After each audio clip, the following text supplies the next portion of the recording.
Hello and welcome. You're watching Amhara Media Corporation Messenger program. I'm Johannes Lijalem. Conflict, instability and drought has caused a huge humanitarian crisis in Ethiopia. And Amhara region is one of the hardest hit regions in the country. As the huge task of rehabilitation emerges, NGOs, both regional and global, need to come together to address the common problem. To what extent are they working together?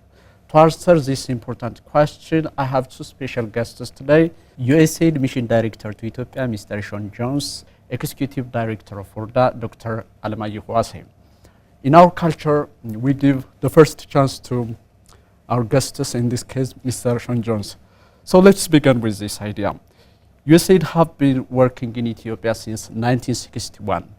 And what was the high and the low points of the relationship when it comes to USAID and Ethiopia relationship? Well, thank you, and it's a pleasure to be on the program today. USAID has, as you said, has a very long history, and in fact, our first investments as the American people in Ethiopia actually started in the 1950s in Amhara. We have a very long-standing partnership and relationship with the people of Amhara, and that continues today. Of course, we are providing tremendous amounts of assistance right now. Just in the past 2 years, in fact, the United States has invested over $430 million in the Amhara region.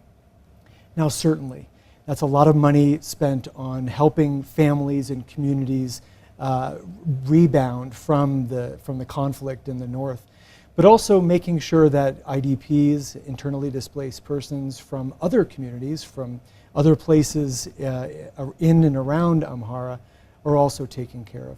But we also spend a lot of resources on Amhara's development, supporting the region's schools and clinics and agriculture. And so to your question around what is the high and the low, I'll be honest, I think my memory is somewhat short, so I can only talk about the past few years. I think the relationship between the United States and Ethiopia last year, it was a challenging relationship. And as a result, maybe some of your viewers, some of your listeners lost trust in the United States and our ability to support the people of this region, the people of Ethiopia. And I will tell you that is very, very far from the truth. We do not prefer one group of people, of Ethiopians, over another. And that leads me to the high point. What I heard today, and the hope, even though there are a lot of challenges that remain, there's a lot of hope among every single person I spoke with. Whether it was political figures, when I spoke with His Excellency the Mayor this morning, he shared with me the kinds of things that we can do together to improve the lives of the residents of Bahir Dar. Or we went to the Bahir Dar University and we announced a brand new partnership. It's the largest funding partnership that Bahir Dar University has ever had. And it's $7.7 million, and where we're going to be supporting youth and students to learn how to do disaster risk management. Or we just spoke with IDPs, some of whom were from Benishangul Gumuz, and they were talking about how certainly there are challenges, but they hope to return. The United States is there to support the people of Amhara and the people of Ethiopia for years to come. That's great. ORDA was established in the mid-1980s as a relief organization, and back then the country was experiencing a drought, war, and economic crisis. And do you think ORDA is now in a much similar situation as it is earlier days, Dr. Alemayehu? Well, first of all, thank you very much for giving me this opportunity. ORDA, for the last 37 years, have been operating in Amhara region in 3 categories. The first is emergency, responding emergency. That could be due to human-made or natural calamities like drought, locust, and flood. The second category is recovery, or what we call rehabilitation, when people are displaced from their place due to various reasons, we strive to settle back with their original areas. The third is, in the good times, we do also development programs, very much selected on poverty alleviation, poor households, disabled and women-headed households, building their assets, capabilities, and linking with markets and other institutions. So the last 37 years we were hoping to shift from emergency or relief to developments. But unfortunately we are stuck again and again, back to relief, back to recovery. That's very unfortunate for us. But still we are struggling to deal some developments or livelihood improvements along relief and recovery activities. Okay. Mr. Sean Jones, what was the purpose of today's visit and what have you accomplished so far? So we've had a really terrific day. This is my 6th or 7th visit to Bahir Dar. We've really enjoyed the range of conversations that we've had. Really, the purpose of my presence here is to make sure that the people of Amhara realize and that they understand that the United States is going to continue to support the people of Ethiopia, the government of Ethiopia, even during its most difficult times. And that's throughout the country. It doesn't matter where it is. So as I mentioned earlier, we've actually had really wonderful relationships and discussions today. Meeting with His Excellency the Mayor, we did talk about those things that would improve the lives of the people in and around Bahir Dar, education, health, water and sanitation, those kinds of investments, and how we can work together moving forward. We also went to the university where we launched that really amazing program where Bahir Dar University is a leader, not just in Ethiopia and not just in Africa, but is becoming a world leader in this discipline of disaster risk management. We actually are just coming back from a lunch and a discussion with some displaced persons also, where we heard about some of the challenges that they're facing every single day in raising their families away from their communities, away from their farms, and the kind of assistance they need. And what it will take to give them the peace of mind, the opportunity to go back to their villages and continue to raise their families there. What I'm hearing today is I have hope for what the future will hold. These are challenging times, but these are certainly times that the Ethiopian people and with our partners like ORDA Ethiopia are able to do.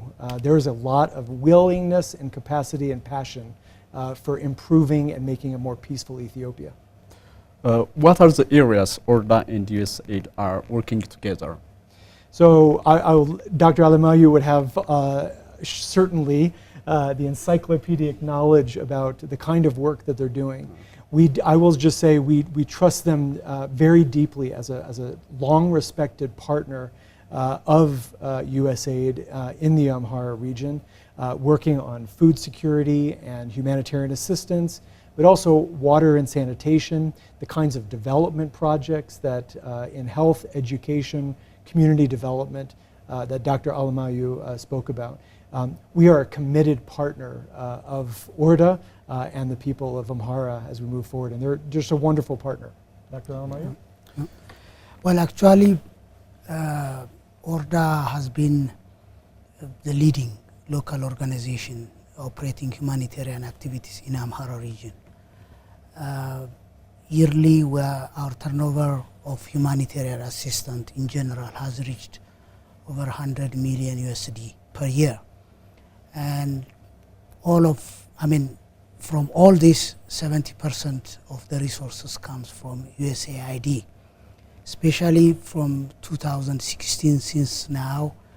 USAID has provided ORDA over 150 million USD in cash for its recovery development programs, and over 500,000 metric tons of food commodity. The monetary value is over 250 million USD. So really our response, if we have a success, much of it has come from USAID. One new development for us is the last 20 years and more intensively since 2016, we were accessing funds from USAID through other international organizations. So there were intermediaries between ORDA and USAID.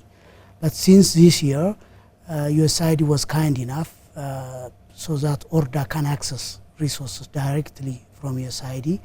And as a result, we had an special emergency program in Wagemra area directly funded by USAID. So we are really grateful for that, for the life we saved, for an asset we really protected, and for a livelihood capacity we built. We are very much grateful. But despite all this effort, of course, problems are piling up. Still, we have a lot of IDPs. Over 800,000 people are displaced exist in Amhara region from 3 sources. One from Oromia and Benishangul, the other from TPLF-controlled Amhara region areas, and the third is from Tigray. Still, this problem is becoming critical. The second is because of the last year drought and COVID leftover problems, we have a people that needs food reached to 8.5 million. So there are still a lot to go, but in all this effort ORDA is doing, I would say our major supporter have been USAID, and we hope this partnership will continue. And the visit Mr. Shan did today in our office means a lot for us because a lot of program is in front of us, and a giant supporter like USAID is really mandatory, and we're really happy to see the commitment still there. Mm-hmm.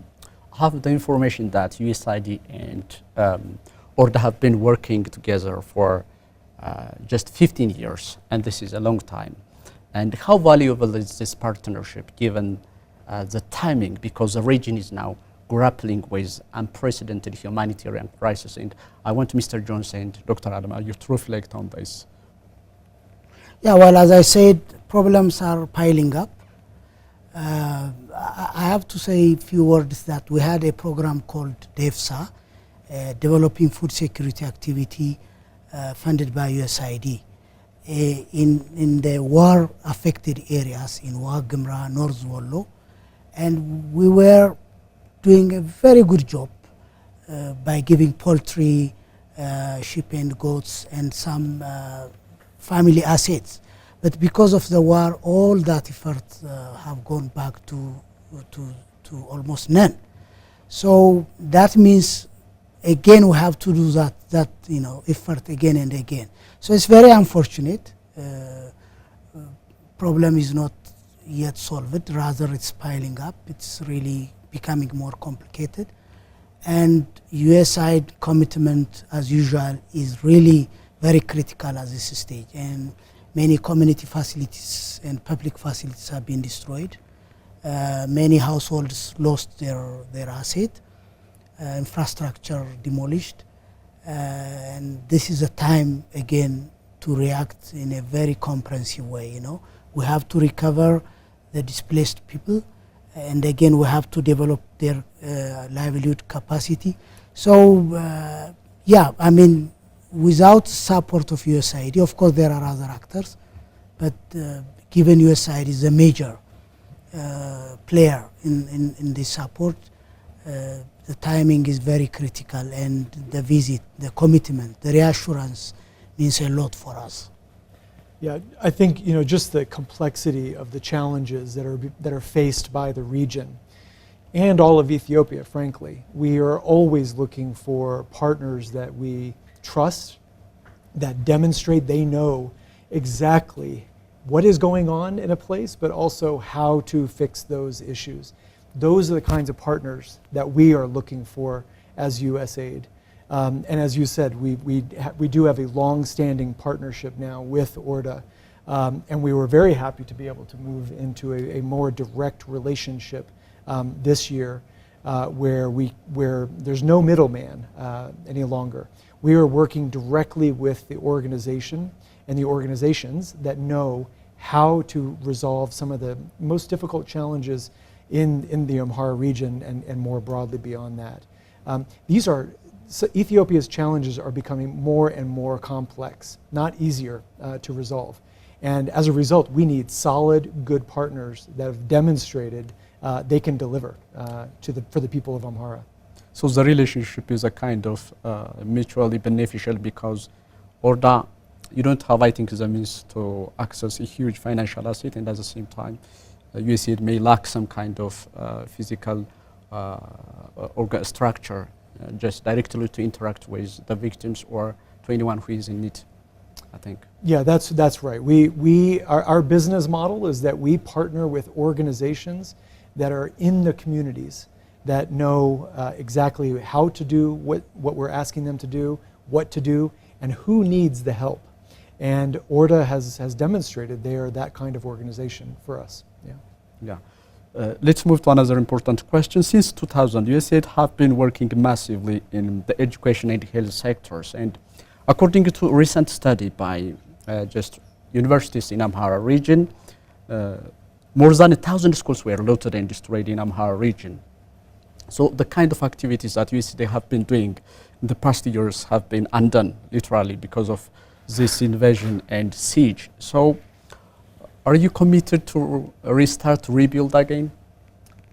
Yes, the answer is yes. We are absolutely committed to making sure that those schools and clinics are up and running again, that they serve the people, all Ethiopians, all throughout the country who have been affected by conflict.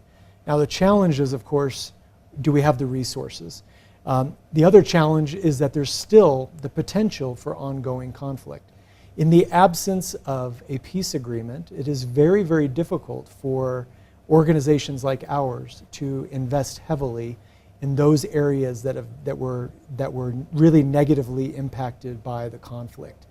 We have already mobilized tens of millions of dollars from our normal development program to try to resolve some of the challenges in some of the clinics, some of the hospitals, some of the schools. For instance, today we donated 8 vehicles to the Amhara Regional Health Bureau to replace vehicles that they lost during the conflict. We can do some small things in the absence of a peace agreement, but it'll be very, very difficult for us and probably other donors and partners to step in a big way in the absence of a peace agreement between the warring parties in the north. A recent study uncovered that sexual violence committed on a grand scale in Amhara region by the Tigrayan forces in 8 administrative zones for 5 months. To quote the exact figure, 1,782 persons were raped, and some of the victims were raped in front of their husbands and family members. So what can USAID do to support these people as they are going through a very traumatic and painful experience right now? Yeah, unfortunately, the conflict that we've been watching in the north has been rife with sexually gender-based violence throughout the entire conflict. All of the actors, unfortunately, have been contributing to the conflict. And as a result, there have been many, many impacted communities, households, and sexually gender-based violence is absolutely one of the most horrific things that happens in a conflict and in a war.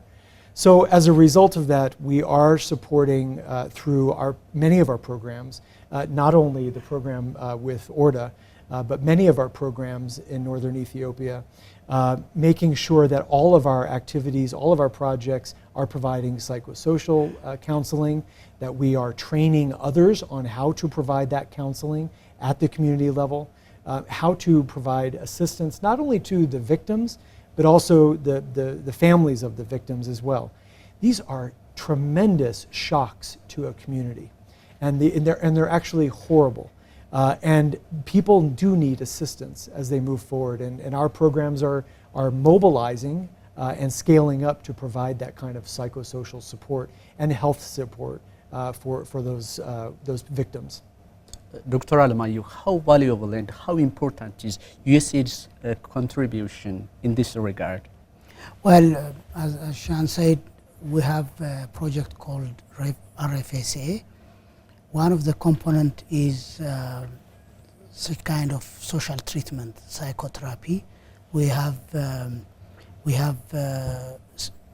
specialists who are able to deal with victims. So not only ORDA operating programs, but other USAID operating NGOs like FHI, World Vision Care, and ORDA, we are dealing that. Yeah, as you said, there are a lot of women out there who have been really victimized because of this rape. Not only themselves, their children, their husband, and the whole family has been really traumatized. And to bring back to their normal life, they have to be in a good state first. They need psychological treatment. Not only psychological treatment, some of them will need also medical treatment. They have been HIV positive because of that. Some of them, they have got some medical issues because of gang raping and all these things. So whatever development we have, first we have to do this. The reality is there, the problem is there, and when you speak with those victims, you see really how they are really traumatized. And in principle, all USAID programs are dealing all that issue. There are also communities who experienced the worst of atrocities in the 5 months siege and invasion. I hope you are very powerful and you are leading a very powerful organization, USAID. And the villages in South Gondar, China, in North Wallo, Kobo, and Antioquia Gamza, it is in Shoa. In these communities, massacres were committed, and literally the village turned into a mass grave site. And the TPLF fighters were burying some of the soldiers in the schoolyard to frighten the children not to come to the school anymore. So these communities have been especially affected in a very difficult way, in a different way. So you have that power, that capability. Are you willing to make a difference in the lives of these communities? So absolutely, and in fact, in all of those places where we have access, we are already engaging with our partners like ORDA to make sure that the survivors, the victims in those communities, all throughout northern Ethiopia, not just in Amhara, where we can access Tigray, where we can, all the places in Afar, we are providing as much assistance for those communities that are in need. You have touched on a subject that is actually very important for the United States, which is also the human rights aspect and ensuring that those who, on any side of the conflict, all sides of the conflict, those who have perpetrated human rights abuses, atrocities, that they must be, we are encouraging the government of Ethiopia as well as all of the armed actors to investigate those crimes or the alleged activities, to make their findings transparent, to try to make them as honest and credible as possible. When possible, try to include international observers so that the truth can come out, not just for the victims, not just for those communities that have been impacted, but so that one day as Dr. Alemayehu likes to say, that one day the floodwaters will recede, meaning that the conflict will be over. Ethiopia and Ethiopians need to heal and forgive each other at some point. And one way of doing that is by talking about the truth, talking about the horrors of war, and then being able to move past it, because you now have the truth in your hands. People are being held to account. Ethiopia's transitional justice system can resolve some of those challenges and make sure that those who have committed those abuses, that they are held to account. And I think that's the way that Ethiopia is going to move into a more peaceful and prosperous period of time, coming out of this really horrible conflict that has consumed the lives of so many people in northern Ethiopia. Anything to add, Dr. Alemayehu? Well, I mean, as a humanitarian organization operating in this area, of course we have witnessed mass graves in China, graves in school backyards, in family houses. So, I mean, the humanitarian, beyond humanitarian organizations, I mean, organizations who are engaged in human rights, like USAID, who is really caring about human rights beyond humanitarian assistance, hopefully will address the issue. The truth shall come out. Authorities should be, responsible, accountable for what they did. But as far as we concerned, we only focus on the survivals. How we really rehabilitate them, how we really bring to normal life to them. But the rest of the abuse, human rights abuse, all that we will leave aside for, human rights organizations and USAID, the international community, the federal government, and other who really have a stake on it. But we have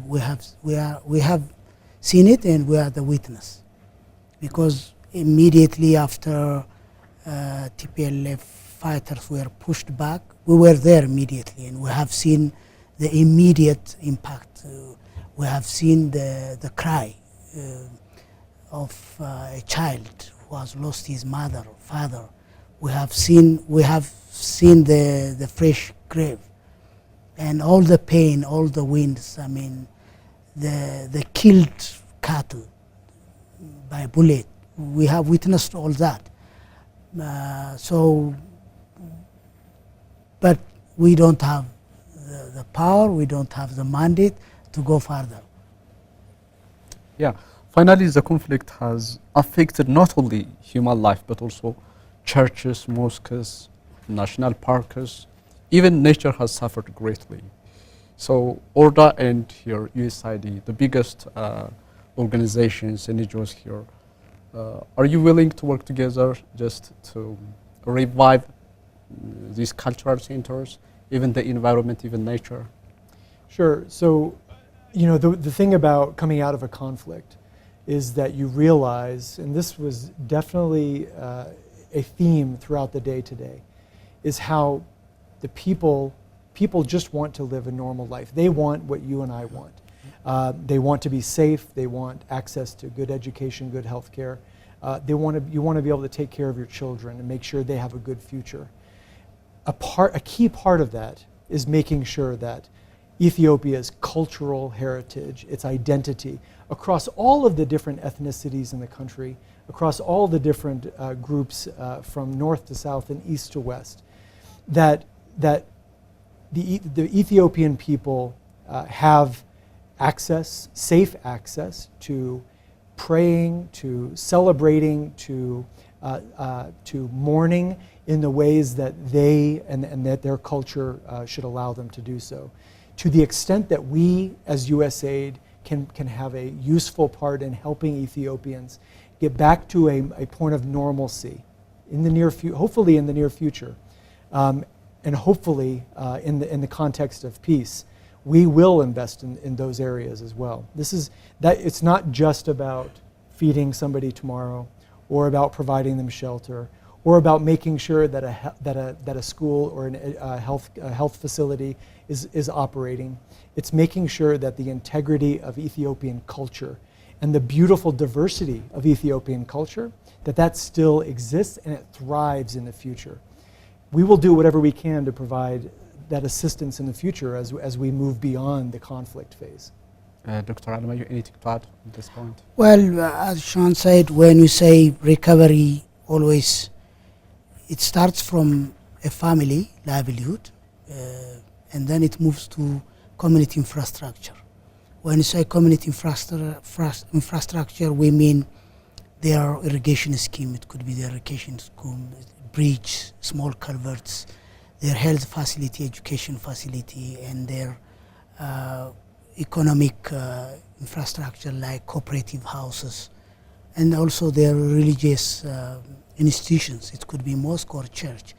But it all depends on the resource we are able to mobilize. So we always prioritize, but whenever possible, the package is too big, It accounts from an individual house, and then it moves to the community, and then it moves to the government infrastructure. But all that depends on the fund available.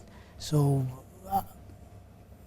ORDA is a recipient of funding and then an actor, but even USAID as a funding agency, we don't expect to deal all the problem, But we are talking here about the willingness. I mean, the willingness of USAID, the willingness of other funding organizations to assist us to rebuild ourselves, But at the end of the day, it's up to the people, it's up to us to solve all our problems.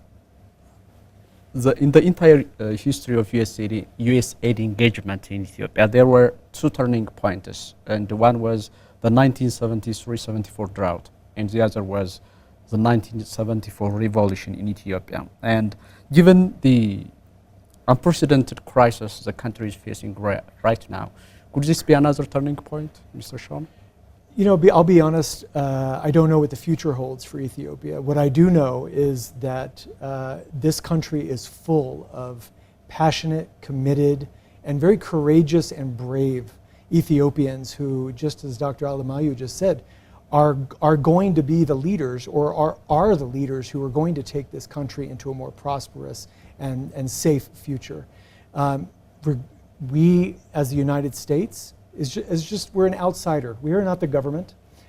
We are visitors to this beautiful country, in this very diverse and historically important country. And we will, to the extent that Ethiopia will continue to want USAID as a partner and the American people as a partner in its journey, we are going to continue to be here to support the Ethiopian people through all of its successes and challenges in the future. I think that the investment that we are showing in Amhara, which again, just in the past 2 years, $430 million just in the past 2 years in this single region. But more broadly, this is actually the largest USAID program in the world. This year, we will be over $1.6 billion for all of Ethiopia. Now, certainly that's because there are a lot of challenges. But what that demonstrates is that we are absolutely committed for now and the future of Ethiopia. We are investing in this in Ethiopia. One final point, just I said the final question, but this is the last one, I assure you. And ORDA and USAID have been today together. Just the leaders of these organizations are here in the studio, and it is a great achievement by itself. So what can we expect from this partnership between ORDA and the USAID? Well, as I said, we have very critical issues at a critical time. We have a lot of IDPs, internally displaced people from various sources.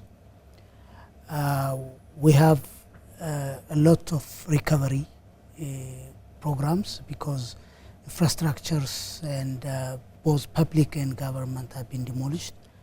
And we have also a development activities, because whatever program, whatever issues we solve it with peace-related, conflict-related things, poverty is still there. So we have development programs which will continue. So these three categories will need a lot of support, a lot of intervention, and we expect, as usual, more from USAID. But as far as ORDA is concerned, as a local organization, we always consider ourselves as part of the community, as part of the government. We are not an outsider, we are part of the people. We strive to solve the problem as much as possible, as much as the funding we are able to mobilize. So it all depends on the kindness of our funding agencies like USAID and others. So we'll see. What can you add? Yeah, you know, you asked a great question. As I mentioned before, USAID and the American people are investing in Ethiopia. If you're an investor, you don't invest in places where you're throwing your money away. You invest in places where you have hope, and there's a prospect for huge success in that country. That's the way we feel about Ethiopia. Where do I think we see ourselves? It's with partners like ORDA Ethiopia and other partners around the country. I actually think we're going to see peace. I think in the northern conflict, I think in Oromia, in other pockets of conflict around the country, I believe that I think there's a lot of courage, wonderful leadership in this country, and the prospect for an amazing, prosperous future for Ethiopia, that the people who are either part of the conflict or victim to the conflicts, they will come together to create peace in this country. And in that way, that's when we all get back to the business of investing in the development of this country and making sure that all of our children have a much better future ahead of them. USAID Mission Director to Ethiopia, Mr. Sean Jones, Executive Director of ORDA, Dr. Almayo Wase. It is great to have you on this program. Thank you very much. Thank you. Thank you. It's our pleasure. Dear viewers, you have been watching Amhara Media Corporation Messenger program. I'm Johannes Lijalem. Thank you for watching.